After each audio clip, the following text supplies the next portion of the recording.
So today let us begin. O Captain, My Captain. This poem was composed by American poet Walt Whitman. Walt Whitman was born in 1819 and he died in 1892. He is regarded as the most influential American poet. He was an essayist, journalist, पत्रकार भी थे, निबंधकार भी थे, निबंध लिखा करते थे और उनको बोला जाता है कि ही is the father of free words. Free words एक स्टाइल होता है पोएम लिखने का, पोएम कंपोज करने का, ये एक स्टाइल होता है फ्री वर्ड्स. वर्ड्स का मतलब काव्य और फ्री स्टाइल, इस टाइप के पोएट्री को हम लोग बोलते हैं फ्री वर्ड्स. तो शायद उन्होंने शुरुआत किया होगा फ्री वर्ड्स का, इसीलिए उनको बोला जाता है फादर ऑफ फ्री वर्ड्स. अब ये जो पोएम है ना, ओ कैप्टन माय कैप्टन, टाइटल सुन के लग रहा है ना जैसे किसी कैप्टन की बात हो रही है, किसी शिप के कैप्टन की बात हो रही है.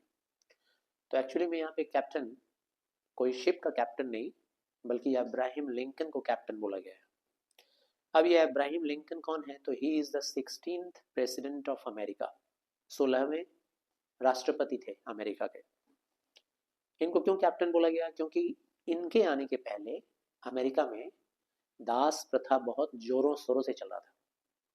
वहाँ पे जो काले लोग थे ना, dark people with dark complexion, उनको बेचा जाता था, खरीदा जाता था गुलाम की तरह से. जब दास के रूप में हम लोग किसी को खरीदते हैं तो उसके साथ हम कोई भी सलूक कर सकते हैं, उसे जान से मार सकते हैं, उससे कोई भी काम करवा सकते हैं, बुरा से बुरा काम, कितना भी वो बीमार हो, कुछ भी करवा सकते हैं उससे. वो ना नहीं कर सकता, उसको मार देने पर पुलिस केस भी नहीं होगा. तो अब्राहम लिंकन के आने के पहले दास प्रथा बहुत जोरों शोरों से चल रही थी. कहाँ पे? अमेरिका में. लेकिन जब अब्राहम लिंकन आए तो उनका ये मानना था कि भाई काले लोग भी तो इंसान ही हैं, उनके साथ भी इंसानों के जैसा ट्रीटमेंट करना चाहिए. इसीलिए दास प्रथा को उन्होंने हटा दिया. लेकिन एक बहुत बड़ा मेजर सेक्शन अमेरिका में ये ऐसा भी था जो ये मानता था कि दास प्रथा चलते रहना चाहिए, काले इंसानों का खरीद बिक्री भेड़ बकरियों की तरह होता रहना चाहिए. इसीलिए अमेरिका में सिविल वॉर शुरू हो गया और उस सिविल वॉर में अब्राहम लिंकन की मौत हो गई. तो वो इंसान जो अमेरिका को एक डार्क साइड से निकाल के एक पॉजिटिव साइड में ले आया, उसने दास प्रथा को ख़त्म कर दिया. तो जो इंसान अमेरिका को एक अच्छा गाइडेंस दिया, एक पॉजिटिव रास्ता दिखलाया, उसको जान से मार दिया गया. इसीलिए पोएट वॉल्ट विटमैन उस अमेरिकन प्रेसिडेंट को कैप्टन का नाम दे रहे हैं और अमेरिका को क्या बोल रहे हैं? शिप. अमेरिका सिंबॉलिकली प्रेजेंट किया गया है शिप के जैसा, और उस शिप को गाइड करने वाला, कंट्रोल करने वाला जो वहाँ का प्रेसिडेंट, वो अब्राहम लिंकन. तो ये पोएम एक एलिजी है. एलिजी एक फिगर ऑफ स्पीच होता है जिसका मतलब होता है किसी के मौत पर गाया हुआ गीत, किसी के मरने के बाद उसके लिए गाया हुआ गीत, उसके याद में गाया हुआ गीत, उसको कहते हैं हम लोग एलिजी. ठीक है. तो ये जो एलिजी है, ये वॉल्ट विटमैन ने किसके लिए आया गाया है? हाँ, किसके लिए गाया है? अब्राहम लिंकन के लिए. अब देखो हम लोग पोएम शुरू करते हैं. O captain, my captain, our fearful trip is done. ओ मेरे captain, O captain, our fearful trip is done. Fearful trip बोला गया किसको? उस ट्रिप को बोला गया है, अमेरिका के उस जर्नी को बोला गया है जिस जर्नी के दौरान काले लोगों के ऊपर अत्याचार किया जाता था, उनको गुलाम बनाकर रखा जाता था, उन लोगों का सांस लेना भी दुश्वार हो गया था. वो एज ए ह्यूमन बींग अपने आप को समझते ही नहीं थे. वो जानते थे कि वो भेड़ बकरी हैं, है ना, उनके साथ जानवरों जैसा सलूक किया जाता था. तो वो फेयरफुल जर्नी था अमेरिका का. तो वो फेयरफुल जर्नी अब खत्म हो गया. जिसके लिए तुमने इतना स्ट्रगल किया, वो जर्नी खत्म हो गया. तुम इस अमेरिका जैसे शिप को, मतलब तुम मतलब कौन? अब्राहम लिंकन पोएट बोल रहा है कि आप अमेरिका नामक शिप को, अमेरिका जैसे शिप को एक प्रॉपर रास्ता दिखला करके उसका ट्रिप कंप्लीट करवा दिए. फेयरफुल ट्रिप उसका कंप्लीट हो गया, journey over. The ship has weathered every rack. Weathered का मतलब यहाँ पे क्या हो रहा है? विथस्टूड. ये जो शिप है ना, उसने झेल लिया है, जितना कुछ झेलना था उसने झेल लिया, उसने सब कुछ फेस कर लिया.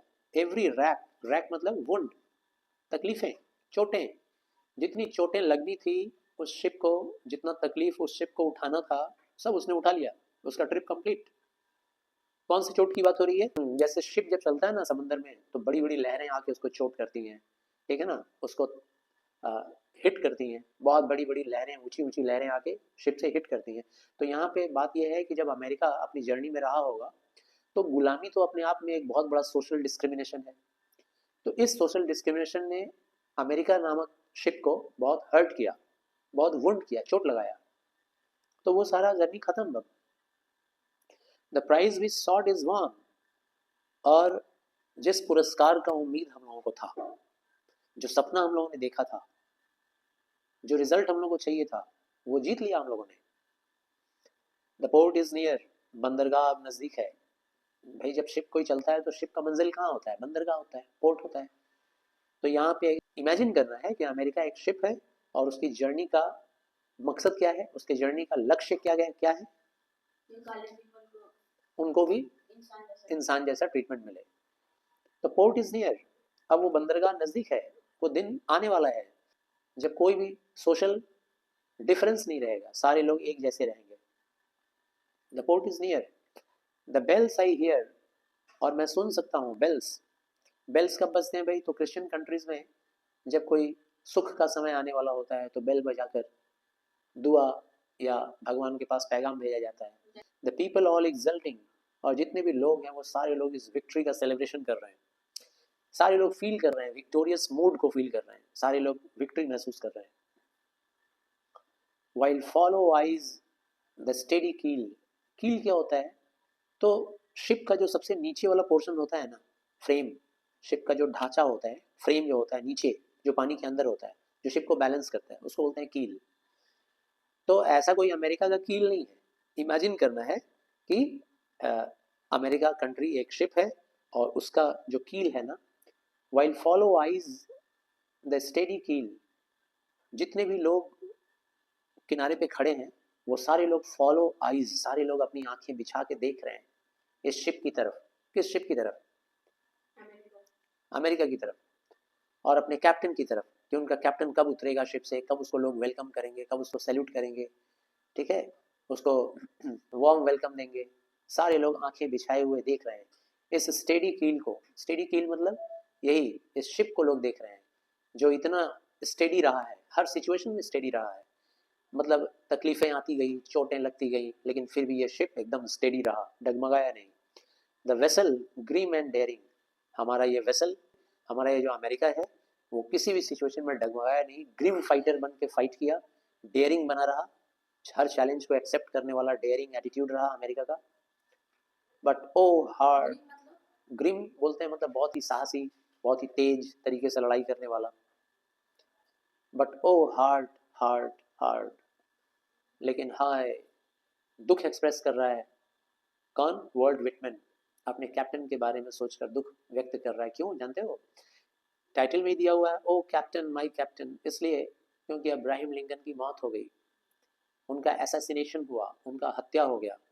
वो लोग जो चाहते थे कि अभी भी गुलामी रहनी चाहिए, अभी भी गुलामों को खरीदना बेचना चाहिए, उन लोगों को पसंद नहीं आया सरकार का ये, गवर्नमेंट का ये पॉलिसी, और इसीलिए उन लोगों ने मर्डर कर दिया अब्राहम लिंकन का। वॉल्ट विटमैन इस बात को सारी दुनिया के सामने लाना चाहते हैं कि एक सच्चा देशभक्त जो देश की भलाई करना चाहता था, देश के अंदर की बुराई को निकाल फेंकना चाहता था, अब वो नहीं रहा। इसीलिए दुखी होकर कभी कहते हैं but O heart heart heart, O the bleeding drops of red, poet को दिखाई दे रहा है खून की बूंदें, लहू की बूंदें दिखाई दे रही हैं, bleeding drops. Where on the deck my captain lies, कहाँ पे दिखाई दे रहा है वो खून की बूंदें? जहाँ पे मेरा कैप्टन मरा पड़ा हुआ है, गिरा पड़ा हुआ है। ऑन द डेक, डेक किसको बोलते हैं? शिप का जो डेक होता है ना, ऊपर का जो सरफेस होता है उसको डेक बोलते हैं। तो जो कैप्टन है अब्राहम लिंकन, वो वहाँ पड़े हुए हैं डेक के ऊपर। फॉलन कोल्ड एंड डेड, कैसे पड़े हुए हैं? एकदम कोल्ड पड़े हुए हैं, ठंडे हो गए। ठंडा आदमी कब हो जाता है? जब मर जाता है। मर जाने के बाद ब्लड सर्कुलेशन बंद हो जाता है, बॉडी मिट्टी के जैसी हो जाती है और ठंडा हो जाता है। वहाँ मेरे कैप्टन एकदम ठंडे पड़े हुए हैं, मरे पड़े हुए हैं। O captain my captain, rise up and hear the bells. O captain, मेरे कैप्टन, उठो उठो और अब इस बेल को सुनो। ये बेल जो कि विक्टोरियस सेलिब्रेशन को इंडिकेट कर रहा है, ये बेल जो इंडिकेट कर रहा है कि हमारी विक्ट्री हो गई, हम जीत गए हैं, इस बेल को सेलिब्रेट करो। Hear the bells, rise up, for you the flag is flung। उठ जाओ, ये फ्लैग जो है ना, अमेरिका का झंडा, ये आपके लिए लहराया जा रहा है, आपके ऑनर में। जस्ट टू पे ट्रिब्यूट टू यू, आपको ट्रिब्यूट पे करने के लिए ही ये फहराया जा रहा है। For you the bugle trills, और आपके लिए ये ब्यूगल भी बज रहा है। ब्यूगल क्या होता है भाई? तो ट्रम्पेट होता है ना, जब विक्ट्री होती है तो हम लोग ट्रम्पेट बजाते हैं। लड़ाई के मैदानों में बजाया जाता है, टीवी सीरियल्स में देखे होंगे। For you bouquet and ribbon wreath, देखो आपके लिए कितना बुके आया हुआ है। बुके हम लोग कब किसी को देते हैं? ऑनर में देते हैं, ठीक है ना, as a token of love, as a token of respect हम लोग देते हैं। तो देखो तुम्हारे लिए कितने बुके आए हुए हैं। देखो तुम्हारे लिए रिबन रेथ है। रिबन रेथ मतलब, रेथ होता है गार्लैंड, जो विक्ट्री पाने के बाद पहनाया जाता है, चाहे गले में चाहे सिर के ऊपर पहना दिया जाता है, राउंड तरह का। ओलंपिक्स वगैरह में देखे होंगे, रेथ पहनाया जाता है। हाँ, तो for you bouquet and ribbon Wraith, देखो विक्ट्री प्रेजेंट, मतलब विक्ट्री शो हो रहा है, मतलब देखो कि सारे लोग आपको रेथ के साथ वेलकम करना चाह रहे हैं, आपको गार्लैंड पहनाना चाह रहे हैं। For you the shores are crowding, देखो आपके लिए उस किनारे पर, शोर्स का मतलब समंदर का किनारा, देखो उस किनारे पर कितनी भीड़ मची हुई है, crowding, crowd of people. For you they call, और वो सारा क्राउड आपके लिए इंतजार कर रहा है, सब आपको पुकार रहा है। My captain, O my captain the swaying mass, देखो वहां पे जो मास है ना, मास ऑफ पीपल, वो सारे लोग स्वे कर रहे हैं। स्वे कर रहे हैं मतलब लहरा रहे हैं, झूम रहे हैं, सारे लोग झूम रहे हैं, लहरा रहे हैं, सारे आपको वेलकम करना चाह रहे हैं।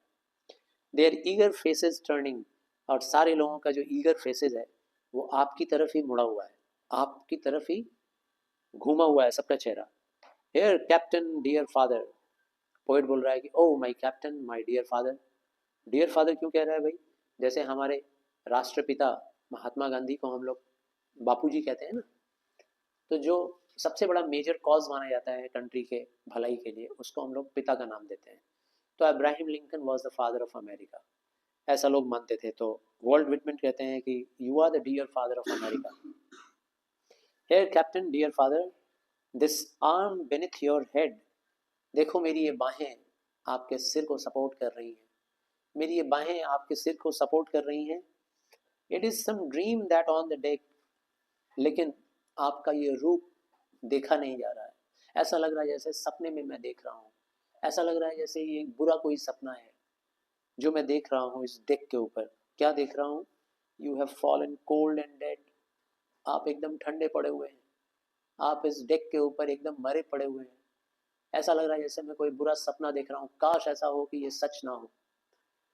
It is some dream that on the deck, भगवान करे कि ये सच ना हो जो मैं देख रहा हूँ। माई कैप्टन डज नॉट आंसर, मेरे कैप्टन कोई आंसर नहीं दे रहे हैं। पोएट बोल रहा है ना कि मैंने अपने बाहों को उनके सिर के नीचे लगाया हुआ है, उन्हें पुकार रहा हूँ, लेकिन वो कोई जवाब नहीं दे रहे हैं। He does not answer, his lips are pale and still, इंसान के मर जाने के बाद उसके जो चेहरा होता है, उसका जो चेहरा होता है, उसका शरीर होता है, सब पीला पड़ जाता है ना, लगता है जैसे ब्लड सर्कुलेशन नहीं हो रहा है। तो पोएट बोल रहा है हिज लिप्स आर पेल, मेरे कैप्टन का लिप्स एकदम पीला पड़ गया है, पेल हो गया है, मतलब फेडेड हो गया है। पेल मतलब पीला नहीं होता है, पेल का मतलब faded, there is no charm, there is no glamour and still, और उनके होठ एकदम शांत हो गए हैं, रुक गए हैं, हिलडुल नहीं रहे। My father does not feel my arm, हालांकि मैंने उनके सिर के नीचे अपना हाथ रखा हुआ है सपोर्ट करने के लिए, लेकिन ही does not feel my arm, वो फील नहीं कर पा रहे हैं, मेरे बाहों को महसूस नहीं कर रहे हैं। He has no pulse nor will, उनके दिल की धड़कनें, उनका शरीर का जो पल्स है वो रुक चुका है। नॉर विल, और ना तो अब उनके अंदर कोई अरमान है, ना कोई इच्छा है, ना कोई इंटरेस्ट है। The ship is anchored safe, poet बोल रहा है जागो, ये शिप जो है अब सेफली एंकर्ड हो चुका है। जब कोई शिप बंदरगाह पे आ जाता है ना, पोर्ट पे आ जाता है, तो क्या करते हैं उस शिप के साथ? उस शिप को एंकर्ड कर देते हैं ताकि वो शिप पानी की लहरों के साथ बह ना जाए, है ना। तो उसको रोकथाम करने के लिए, एक जगह रोकने के लिए एंकर कर दिया जाता है, एक बहुत बड़े वेट के साथ उसको जेटी के साथ हुक लगा दिया जाता है। तो पोएट ये बोलना चाह रहा है कि अब अमेरिका उस जगह पे आ गया है जिस जगह पे आपको इसे ले आना था, अपनी मंजिल पे पहुंच गया है। अमेरिका को अपना मकसद मिल चुका है, अब यहाँ से दास प्रथा खत्म हो चुकी है। The ship is anchored safe, the sound it's voyage closed. अब ये शिप का जो वॉयज था, समुद्री यात्रा जो थी, वॉयज का मतलब होता है जर्नी बाय सी, तो समुद्र की यात्रा अब खत्म हो चुकी है। एंड डन, क्लोज हो गया है इसका वॉयज, और डन, कंप्लीट हो गया है, मंजिल हासिल हो चुकी है। From fearful trip the victor ship comes in with object won. और ये फियरफुल ट्रिप खत्म। कौन सा फियरफुल ट्रिप? अमेरिका में जो गुलामी का अंधकार था, कितना अंधेरा समय था, यहाँ के लोग कितने बुरे हालात में थे, सारे लोग का अस्तित्व डर में था, फियर में था। जो डार्क कॉम्प्लेक्शन के लोग थे हर वक्त डरे रहते थे कि कहीं हम मारे ना जाएं, ठीक है, कहीं मेरा परिवार मारा ना जाए, क्योंकि हमें तो जानवरों के जैसा ट्रीट किया जाता है। तो वो जो फियरफुल ट्रिप था अमेरिका का, वो ख़त्म हो चुका है, और अब वो शिप विक्टोरियस हो चुका है, विक्ट्री पा चुका है। Comes in with object won, अब वो विक्टोरियस शिप आ गया है बंदरगाह में विथ ऑब्जेक्ट वॉन, एक बहुत बड़े मकसद के साथ आया है, जिस मकसद को उसने जीत लिया है। उसी मकसद के लिए आपने इस शिप को गाइड किया था, और अब वो मकसद जीत चुका है ये ship. Exult O shores and ring O bells। Poet कहता है किनारों, समंदर के किनारों, खुश हो जाओ, सेलिब्रेट करना शुरू करो। रिंग ओ बेल्स, और सारे बेल्स को कहता है कि आप बजो, आपकी रिंगिंग कंटिन्यू रहनी चाहिए, सेलिब्रेशन के सेलिब्रेट कीजिए, विक्ट्री को सेलिब्रेट कीजिए। बट आई विथ मोर्नफुल ट्रीड, आप लोग कंटिन्यू कीजिए सेलिब्रेशन, लेकिन मैं यहाँ पे कौन है? एक सच्चा देशभक्त, सभी को दुख होगा। किसकी वजह से होगा भाई? अमेरिका को इतना बड़ा सक्सेस दिलाने वाला जो प्रेसिडेंट था, अब वो प्रेसिडेंट नहीं रहा, मर चुका है। तो हर एक देशभक्त को, हर एक पैट्रियोटिक पर्सन को दुख होगा। तो वॉल्ट विटमैन बोलते हैं, बट आई विथ मोर्नफुल ट्रीड, मैं बहुत ही दुखद कदमों के साथ आगे बढ़ रहा हूँ। ट्रीड का मतलब क्या होता है? Steps, foot steps. तो मेरे कदम बहुत ही दुख भरे कदम हैं, आगे नहीं बढ़ रहे हैं। Walk the deck my captain lies, मैं अपने इस कदम को बढ़ा रहा हूँ, आगे बढ़ा रहा हूँ। किधर? उस डेक की तरफ जहाँ मेरे कैप्टन पड़े हुए हैं, फॉलन कोल्ड एंड लाइट, जहाँ पर वो ठंडे पड़े हैं, जहाँ पे वो मरे पड़े हैं। तो ये जो पोएम है ना, इस पोएम में काफ़ी फिगर ऑफ स्पीच भी यूज हुआ है, जैसे रिपीटिशन। रिपीटिशन एक फिगर ऑफ स्पीच होता है जिसमें किसी फ्रेज को हम लोग बार बार रिपीट करते हैं। तो ऐसा आपने देखा होगा, बहुत सारा वर्ड रिपीट हो रहा है, O captain my captain, O captain my captain, बार बार रिपीट हो रहा है ना। From fearful trip the victor ship comes in with object won, ऐसा ऊपर भी दिया हुआ था। Prize we sought is won दिया हुआ था सेकंड लाइन में, तो रिपीटिशन भी है। अच्छा, इसका राइमिंग पैटर्न क्या है? इसका राइमिंग पैटर्न देख लो, जैसे ट्रिप इज डन, डन है ना, तो डन के साथ मैच कर रहा है क्या? Won, DONE WON, won match कर रहा है। तो ओ और ओ के साथ हम लोग ऐसा पढ़ते नहीं है, डॉन नहीं पढ़ते हैं इसको, लेकिन थोड़ा सा हम लोग मैच करेंगे, अनयूजुअल राइमिंग है। तो ए, इसके बाद फिर एग्जल्टिंग, डेयरिंग, ING है ना, तो बी,